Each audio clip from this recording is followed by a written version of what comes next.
Well, this week, the government finally represented the people when it just completely shut down. Honestly, didn't it feel like the government kind of needed a break? Just so we could all catch our breath? Can you believe we're only 9 months into this presidency? That means we still have 3 months and 7 years remaining. I already tried fighting. I'm tired. I went to so many protests this summer. But honestly, it was worth it because we finally got them to change the Cracker Barrel logo back to the original, featuring my actual grandpa. Colin Jost didn't just roast Donald Trump, he incinerated him with the calm precision of someone who's spent years watching absurdity pretend to be leadership. His takedown wasn't fueled by anger, it was surgical. This was the kind of roast that doesn't just scorch its target, it leaves behind a glowing crater of truth. Jost didn't lash out or overreach, he dismantled Trump with the steady patience of a man who understands that when reality is revealed just right, it becomes the funniest punchline of all. From now on, our fighting men, and I guess women, are going to adhere to the highest male standard, which has been set by our president, Donald J. Trump. 6'6", $175, A-cups, perky, with a dump truck in the back you wouldn't even believe. If you're enjoying this video, make sure to subscribe to the channel and hit the bell icon. I know it's scary for a lot of people right now, but I'm trying to stay positive, and I'm trying to remember the words of a great man. Nothing bad can happen. It can only good happen. The last time the U.S. government shut down was during President Trump's first administration in 2018, which was so long ago, we look like this. Colin's humor cuts deeper because it's grounded in truth. He pointed out how Trump turned the act of governing into a kind of performance art, where applause replaced policy. The president treats press briefings like open mic nights, less about sharing information, more about keeping the spotlight on himself. Jost quipped that under Trump, facts became like endangered species, rarely seen and treated as mythical creatures. The administration's unspoken motto, he joked, seemed to be confidence over competence, and the results looked exactly as that slogan suggests. Insiders are saying that President Trump is trying to create tension between his potential successors, Marco Rubio and J.D. Vance, mostly by pointing at them and saying, "Kiss." President Trump announced plans for a 100% tariff on movies made outside the U.S., which is no problem for me because all the movies I watched were filmed in a Florida condo on a leather couch. Then Jost went after Trump's favorite illusion, his so-called business genius. After all, no one sells bankruptcy as brilliance quite like Donald Trump. Colin compared his financial record to a game of Jenga, where every missing block was labeled investor confidence. The man who called himself a deal maker somehow managed to turn allies into enemies and diplomacy into reality TV. Jost joked that Trump could probably bankrupt Monopoly if given the chance, because even in pretend economics, the dice would file a restraining order. Israel and Hamas have tentatively agreed to President Trump's plan to end the war in Gaza, and you could tell Trump wrote the plan himself.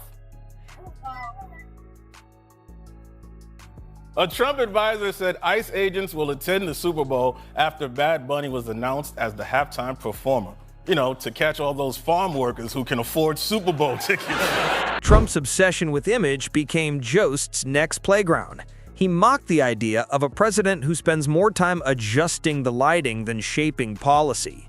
Every photo op is a production, every step rehearsed like a man auditioning for the role of most photographed leader in history.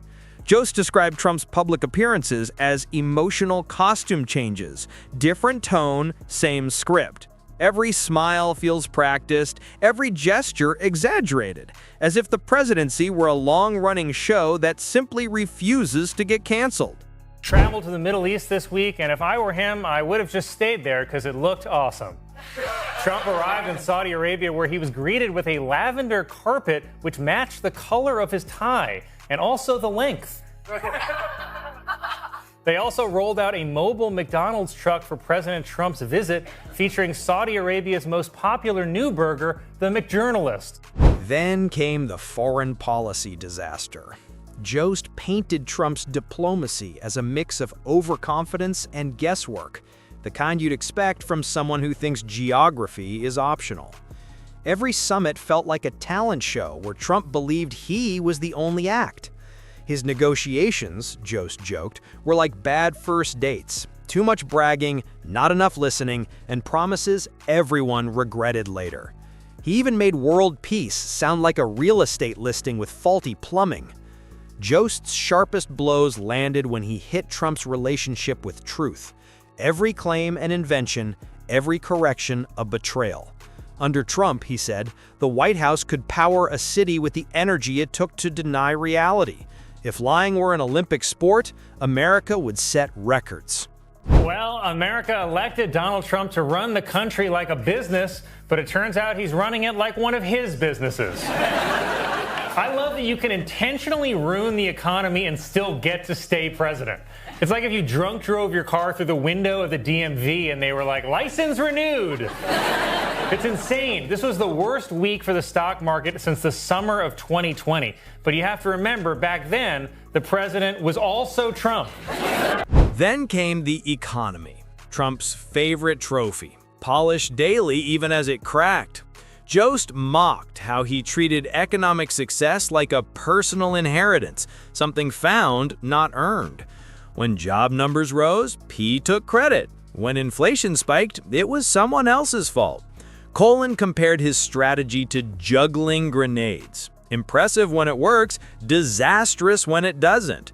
He laughed at Trump's habit of confusing the stock market with the real economy, reminding everyone that Wall Street doesn't pay rent.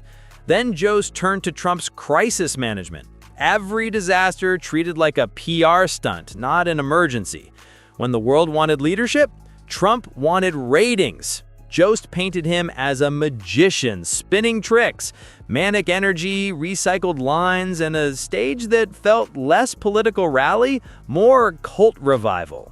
The Democratic National Committee protested President Trump's plans to accept a $400 million luxury jet from Qatar by flying a banner over Mar-a-Lago reading Qatar-a-Lago. It's the kind of hilarious stunt that makes you realize why the Democrats will never win again. Ethical experts are also warning that Trump may owe political favors to countries who give him lavish gifts. But based on the way he left the Middle East, I think I know how Trump is going to pay them back.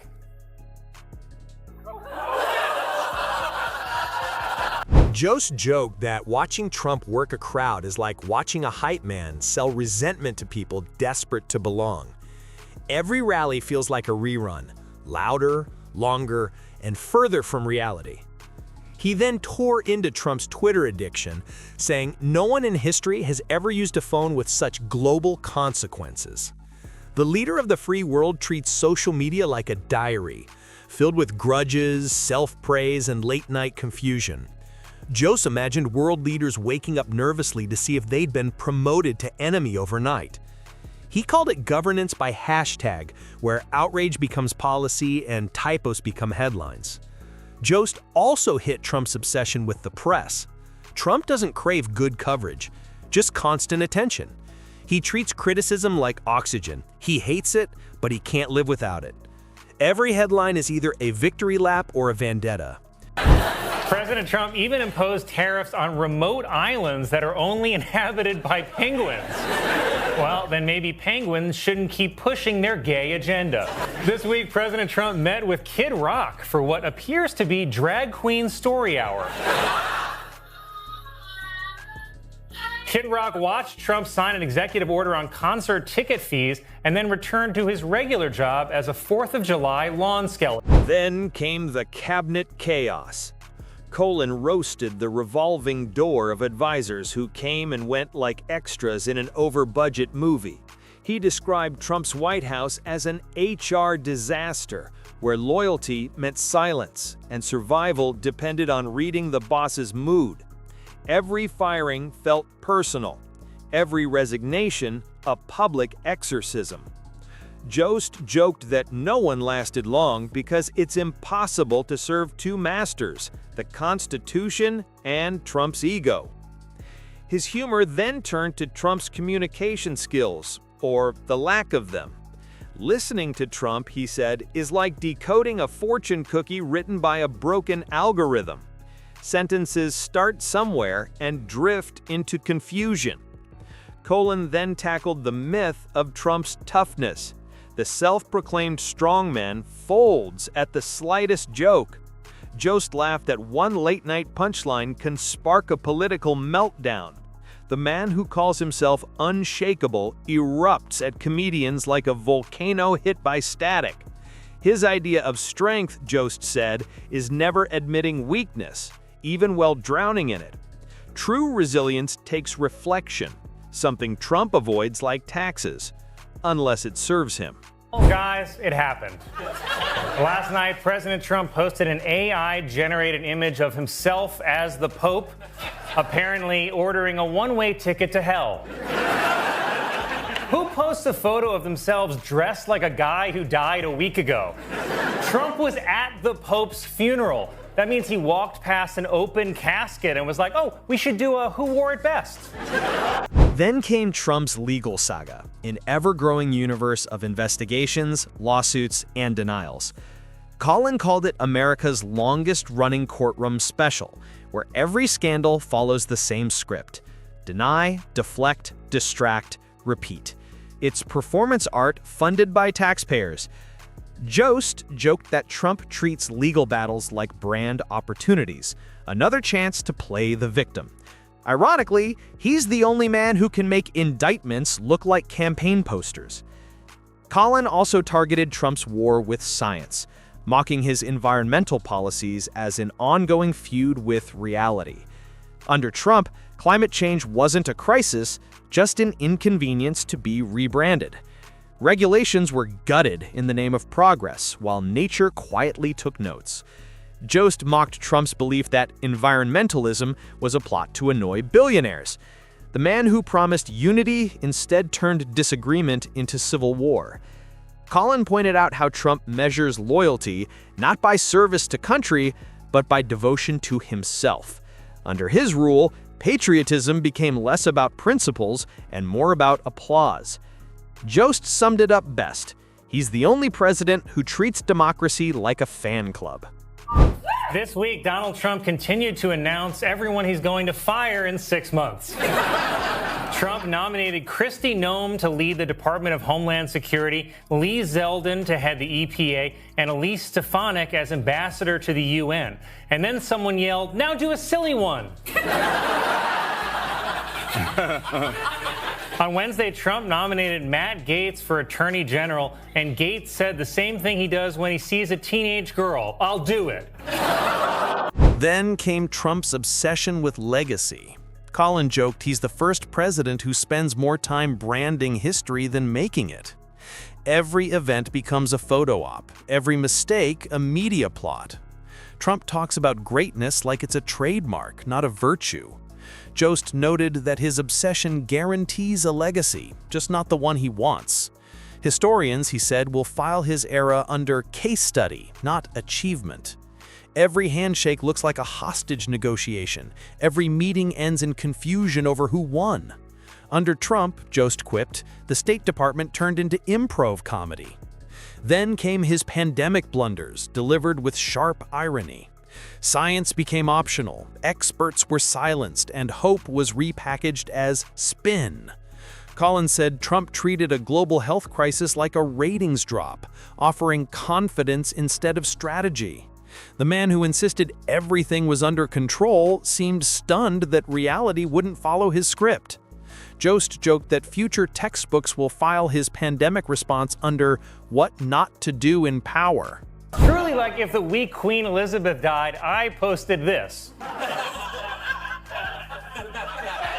I don't know, I just feel like as a Catholic, Trump's photo just feels slightly disrespectful. Also, if Trump really wants to be Pope, he should probably stay away from J.D. Vance. President Trump responded to a report showing the U.S. economy was declining by posting, "Be patient. And if his brain gets any worse, he's gonna be patient. Jost also mocked Trump's obsession with loyalty tests, every ally, staffer, and friend forced to pledge devotion or face exile. Colin compared working for Trump to a survival show where the only rule is never outshine the host. The White House, he joked, became a soap opera of betrayals and dramatic exits, with every resignation reading like a memoir titled, "I Tried to Explain Logic." His humor extended to Trump's fake populism. The billionaire who claims to know the working class has likely never met one without an entourage. Jost painted him as a man who thinks empathy can be bought and understanding starts on the golf course. His connection to ordinary Americans is about as real as his tan line. Jost quipped that calling Trump a man of the people is like calling a yacht a lifeboat. Then came Trump's moral compass, spinning wildly in a storm of self-interest. Right and wrong are negotiable, depending on the day. Jost hit his stride when mocking Trump's self-praise. The man doesn't just brag, he narrates his own legend, like a motivational speaker who's forgotten the point. Every win is inflated, every loss someone else's fault. Collins summed him up as a walking autobiography that rewrites itself in real time. President Trump tried to rescue the economy from the disastrous policies of whoever was president last week. On Wednesday, Trump announced he was pausing most tariffs for 90 days. Now, 90 days may not seem like a long time, but remember, Trump has only been president for 82 days, and it already feels like a goddamn decade. Trump's confidence is bulletproof, only because it's allergic to evidence. He's never lost an argument, mainly because he never listens long enough to hear the other side. Then came the cultural fallout. Trump's presidency didn't just divide politics, it split logic itself. Jost joked, America under Trump feels like a group project where one person insists they did all the work and everyone else is wrong. Facts became tribal, truth negotiable, and outrage the new currency. Colin noted that the real danger isn't that Trump changed America, it's that he made millions believe this chaos was normal. He promised to drain the swamp, but ended up expanding the pool membership. Jost didn't destroy Trump with insults. He revealed the act for what it is, an ego on repeat, demanding applause for burning down the stage where policy should stand. And as Trump continues his endless self-celebration, Jost's laughter cuts deeper than any headline. Because satire doesn't need to scream, it just holds up a mirror and lets the reflection do the talking.